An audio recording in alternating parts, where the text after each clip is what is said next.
Apresentamos Rei Conan em O Lamento do Rei. Conto escrito por Will Lucena. O rei Conan, cansado do peso da coroa e das intrigas de sua corte, afastou-se do trono da Aquilônia e lançou-se aos confins do mar ocidental. A bordo de um navio, buscava um alívio momentâneo da civilização que tanto desprezava. Mas o destino, como sempre, tinha outros planos para o filho da Ciméria. Uma tempestade monstruosa, como se conjurada pelos próprios deuses em fúria, rasgou o céu e lançou seu navio ao abismo do oceano. Quando a calmaria finalmente retornou, Conan emergiu das águas, seu corpo moldado por batalhas e tormentas, agora encharcado e exausto. Ele rastejou até uma praia sombria, onde os ecos de almas perdidas pareciam sussurrar nas ondas que se quebravam. O lugar não tinha nome, mas carregava uma aura de maldição.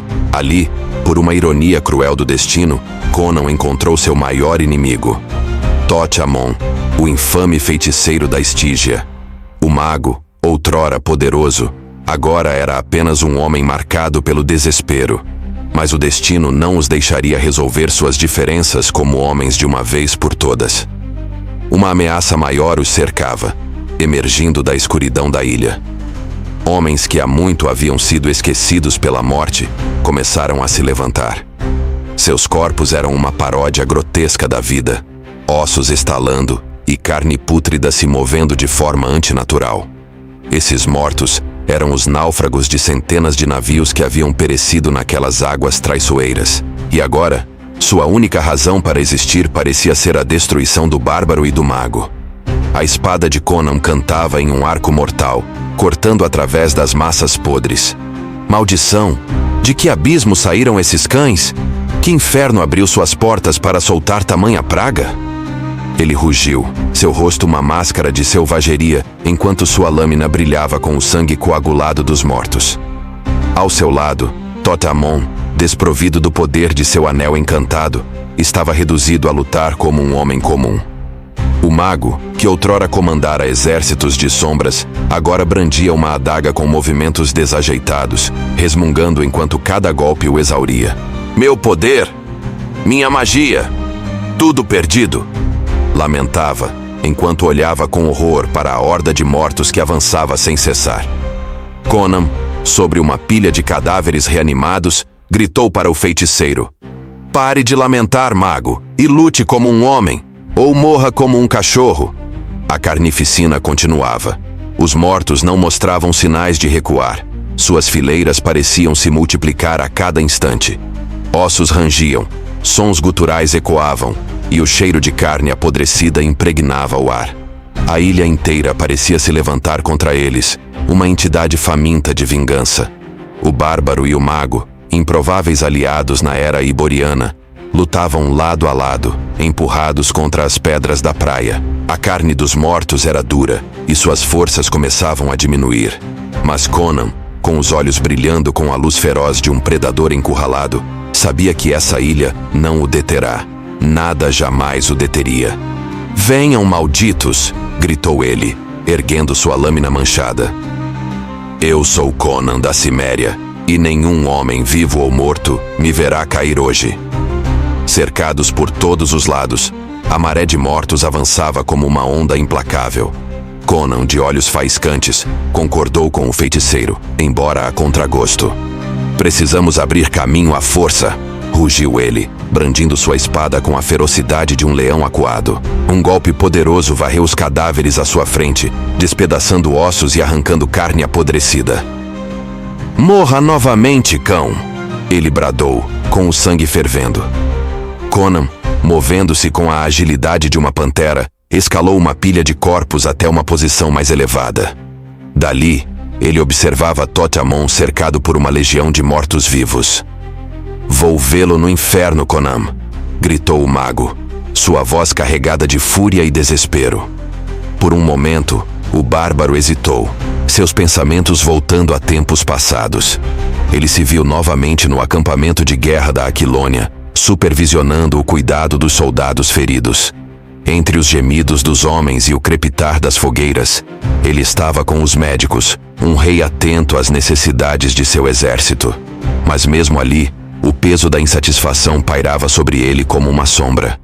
Os nobres de seu reino estavam reunidos, debatendo as ações do rei, enquanto o jovem príncipe Con os observava em silêncio.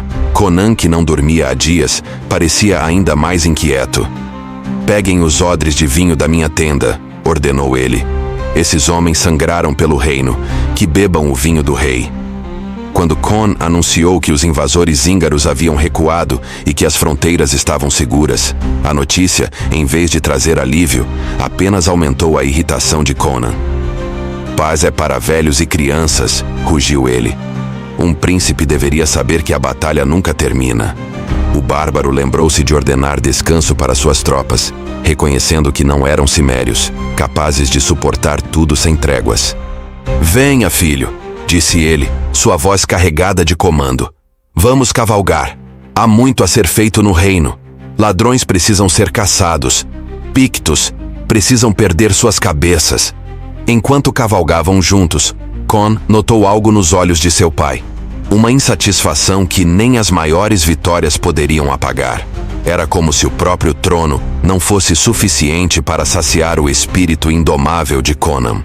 A vida tranquila dos palácios, a tediosa burocracia da nobreza, não eram para ele. Conan nascera no tumulto de um campo de batalha, onde o aço cantava e o sangue se derramava como chuva.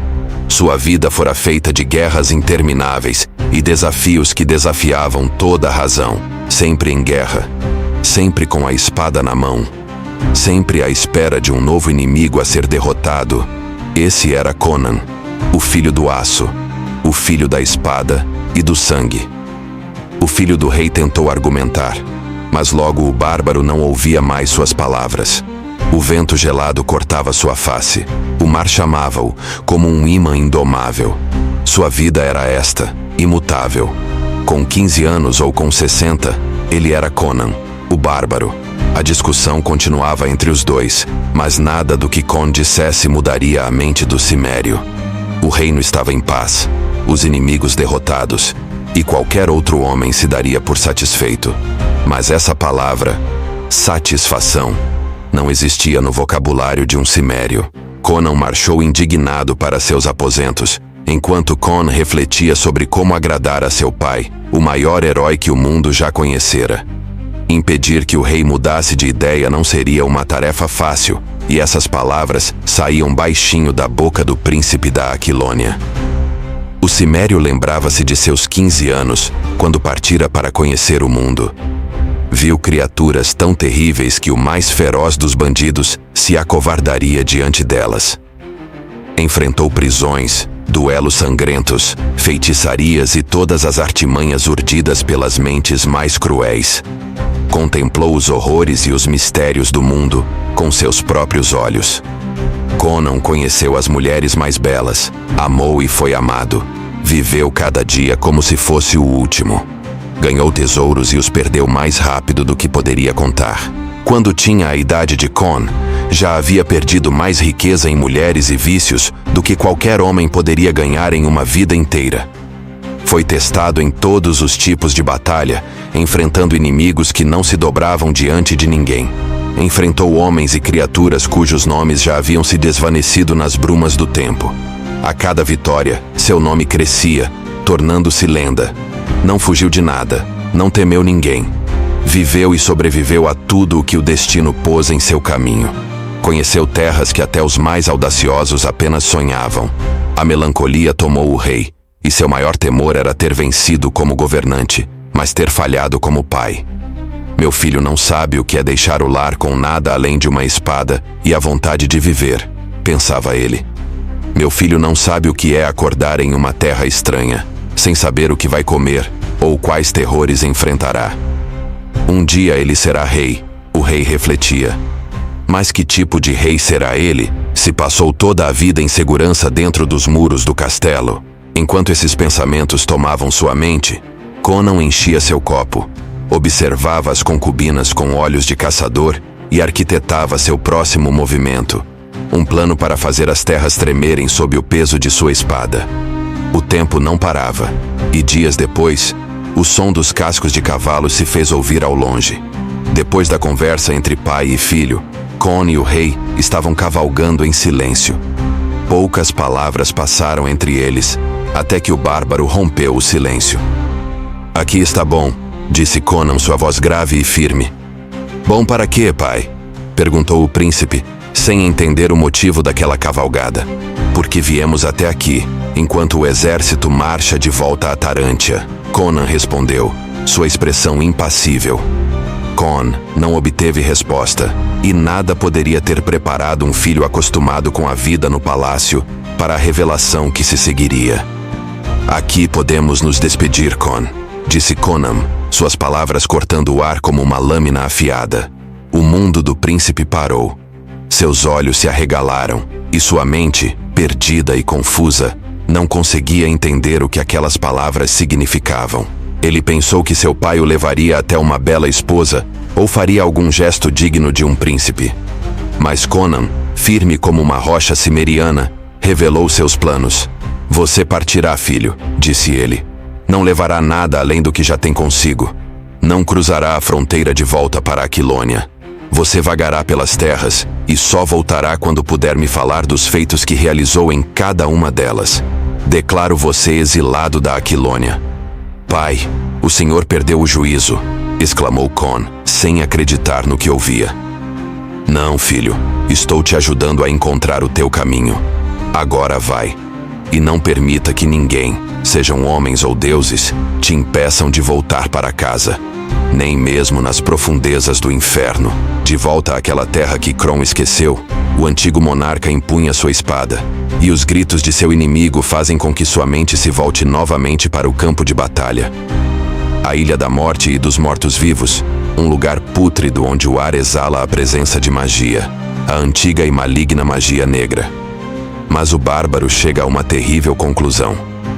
A vida nos leva por caminhos que jamais imaginamos, e este é um daqueles momentos em que qualquer homem se arrependeria de seguir. O cimério vê o mago, cercado por mortos que se preparam para dilacerar o velho estígio, e percebe que aquele feitiço que reanima os mortos não vem do mago. Antes que a mente do bárbaro possa duvidar, Conan quebra a prisão de ossos e carne podre que aprisionava o mago. Surpreso, o mago grunhe e protesta, recusando a ajuda do cimério.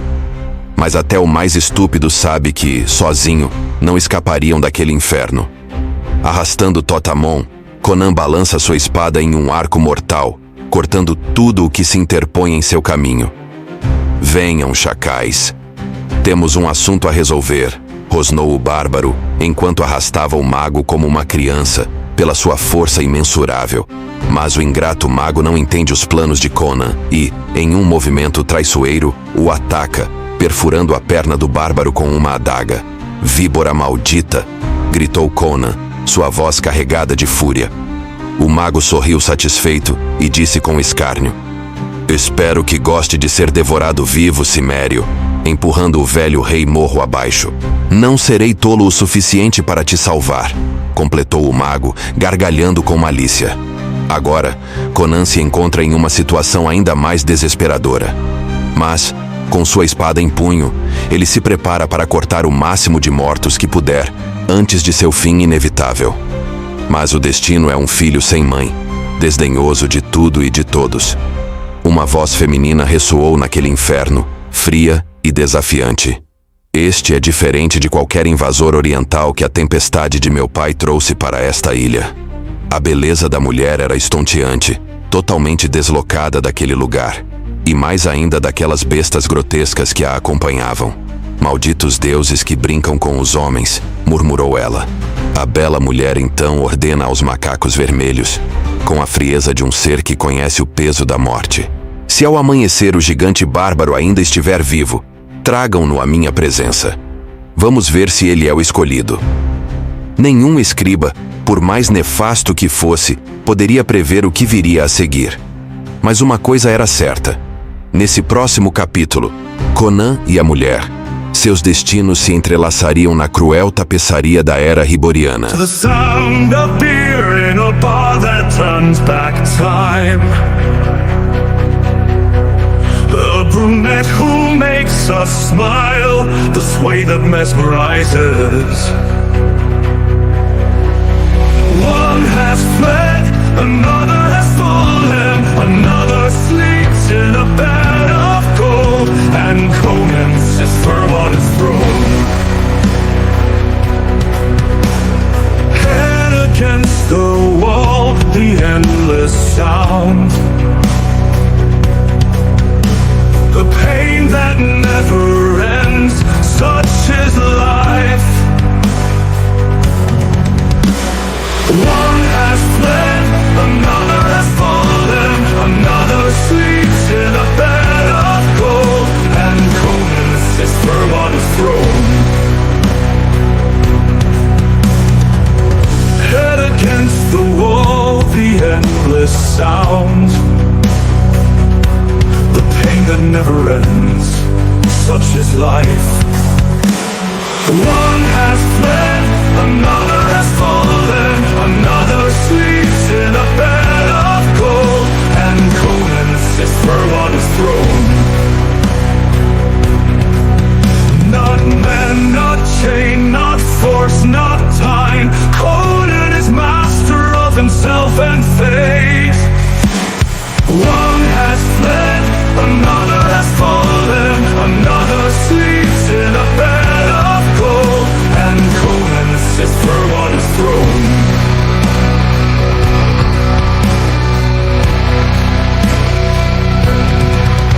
Not man, not chain, not force, not time, Conan is master of himself and fate. One has fled, another